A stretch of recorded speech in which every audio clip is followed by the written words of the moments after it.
Ayano memulai permainan dengan pion E4. Dibalas Sakaya pion D5. Scandinavian defense. Dibalas lagi pion maju ke D4. Blackmar gambit. Dan pion ke C6. Di mana pion masih tetap teradu dan permainan menjadi Karoken defense.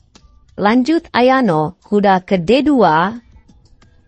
Melindungi pion E4. Barulah Sakaya pion makan pion E4. Kemudian kuda makan pion E4. Gajah ke F5.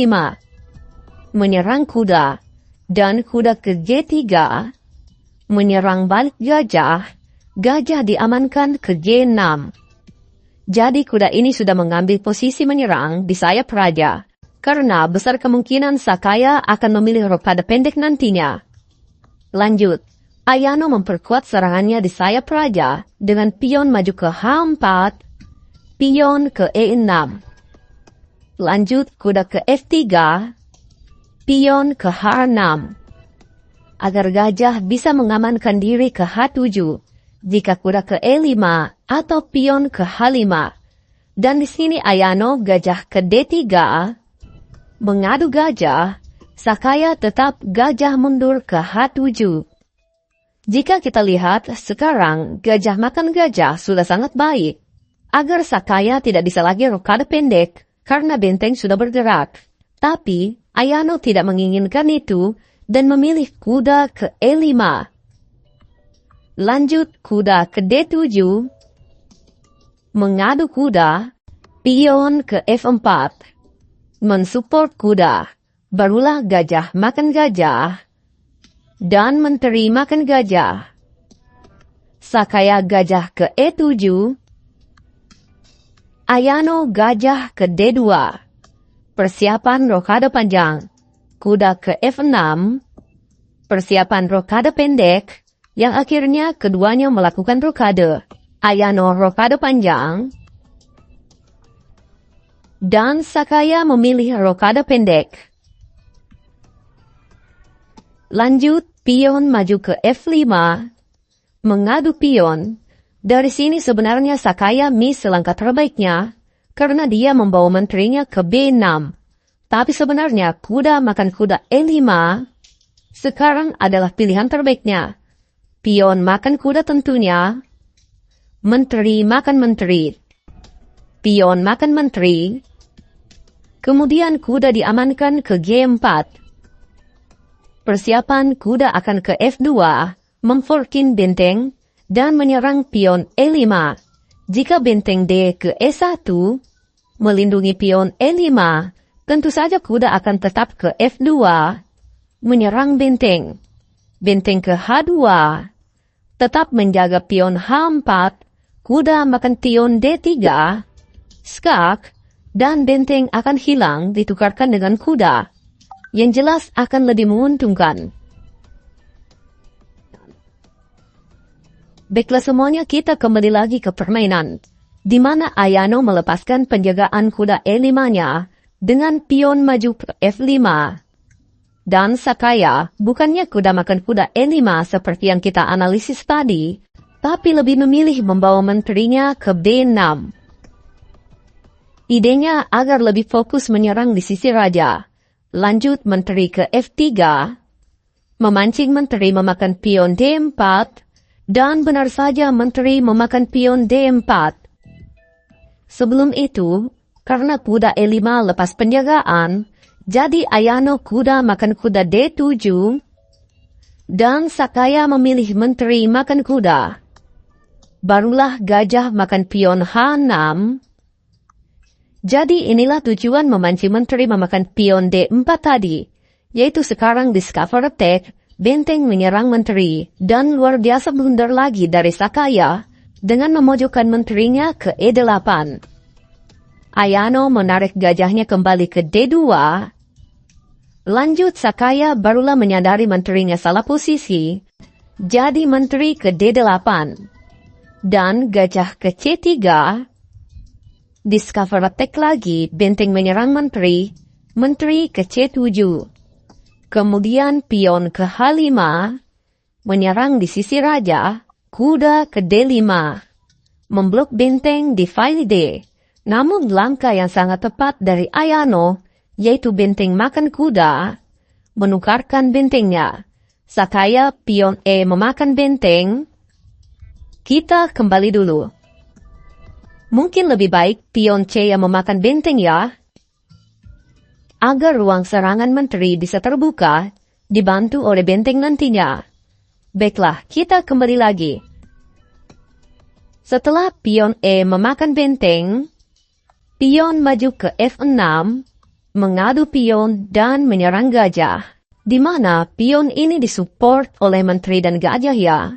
Sebelum lanjut, coba kita lihat dulu konsekuensi jika memakan pion ini. Jika pion makan pion F6, maka gajah makan pion F6. Salah ya.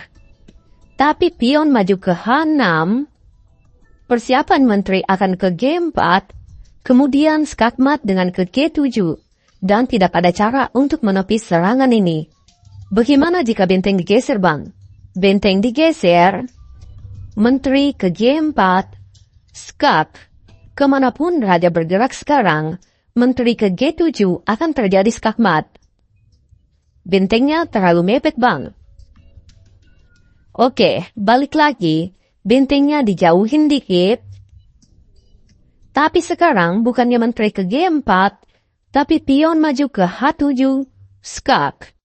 Jika raja ke F8, tentu saja pion maju ke H8, promosi menteri akan terjadi skakmat. Dan jika raja ke H8, gajah makan pion, gajah makan gajah, menteri makan gajah, akan langsung terjadi skakmat juga.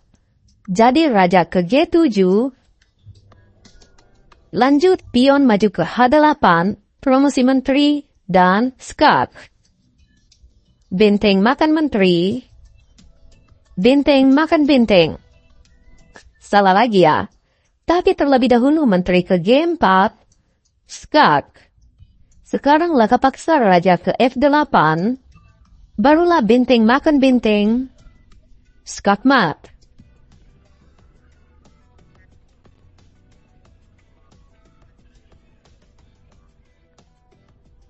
Baiklah semuanya, kita kembali lagi di posisi ini. Setelah Ayano pion maju ke F6, pion makan pion, tadi yang kita analisis. Sekarang bagaimana jika gajah makan pion F6? Tentu saja gajah makan gajah. Pion makan gajah, agar perwira nggak beda jauh ya. Lanjut kuda ke F5. Mensupport petak G7. Agar nantinya menteri ke G4, kemudian ke G7. Jadi benteng F ke D8. Memberi ruang untuk raja ke F8 nantinya. Dan menteri ke G4, skak. Raja ke F8. Benteng ke E1. Menjaga file E. Jadi jika menteri ke G7 akan terjadi skakmat. Dan yang bisa memblok benteng dari file E hanya menteri ke E5. Mengorbankan menteri. Benteng makan menteri. Pion makan benteng. Menteri ke G7. Skak. Langkah paksa raja ke E8. Menteri makan pion E5. Skak.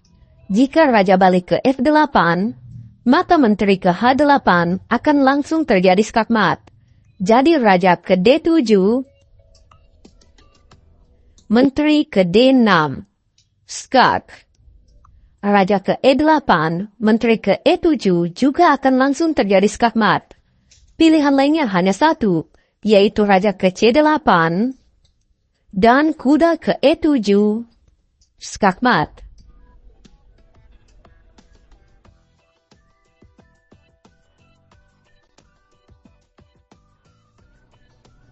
Baiklah semuanya, kita kembali lagi di posisi ini. Dan itulah yang terjadi tadi jika memakan pion ini. Dan di sini, Sakaya memilih pion maju ke D4, juga menyerang gajah. Pion makan gajah cukup bagus juga. Tapi Ayano memilih gajah makan pion D4. Barulah gajah bergerak ke D6, menyerang kuda G3 2 kali. tapi menteri ke G4. Ancaman skakmat menteri makan pion G7. Jadi bukannya gajah memakan kuda, tapi sakaya gajah berhenti ke F4. Skak. Raja ke B1. Mungkin dari skak, barulah gajah mundur ke H6. Menjaga pion K7. Lanjut kuda ke F5. Permasalahan semakin besar. Karena jika kuda makan gajah, akan langsung terjadi skak. Setelah raja bergerak, menteri makan pion G7 akan terjadi skakmat. Jadi sakaya memilih membawa raja ke H7. Agar tidak terjadi skak, Ayano kuda makan gajah.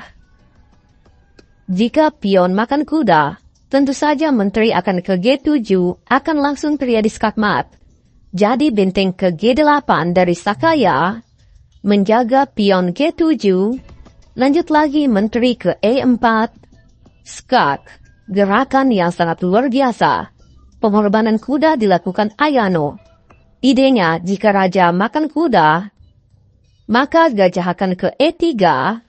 Skak, diblok dengan menteri akan sia-sia ya. Jadi terpaksa pion maju ke G5, memblok skak.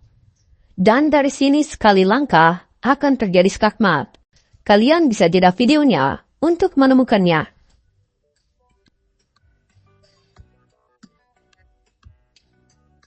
Dan yap, kalian semua benar. Yaitu taktik en-pasan, pion makan pion K6, discover skak, skakmat.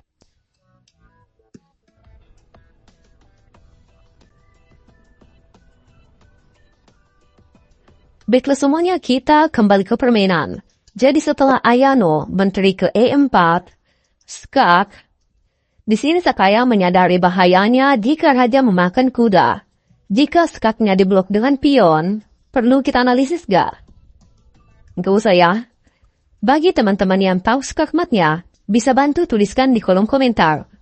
Jadi di sini sakaya memilih membawa raja ke H8, menghindari skak, dan Ayano menteri ke G6. Boom. Pengorbanan menteri. Dan di sini menteri menekan pion G7 3 kali. Yang jika dibiarkan akan terjadi skakmat tentunya. Karena sudah tidak ada jalan membantu melindungi pion G7 ini, terpaksa sakaya menerima pengorbanan. Pion makan menteri. Pion makan pion G6. Dan sekarang jika kuda bergerak ke F7, maka akan terjadi discover skak dan skakmat. Permainan yang sangat rumit ya. Jadi sakaya mencoba benteng ke F8, memberi ruang untuk raja ke C8 jika kuda bergerak. Ayano kuda tetap ke F7, discover double skak. Sekarang langkah paksa raja ke G8. Dan yang terakhir dari Ayano Koji, yaitu benteng ke H8, skakmat.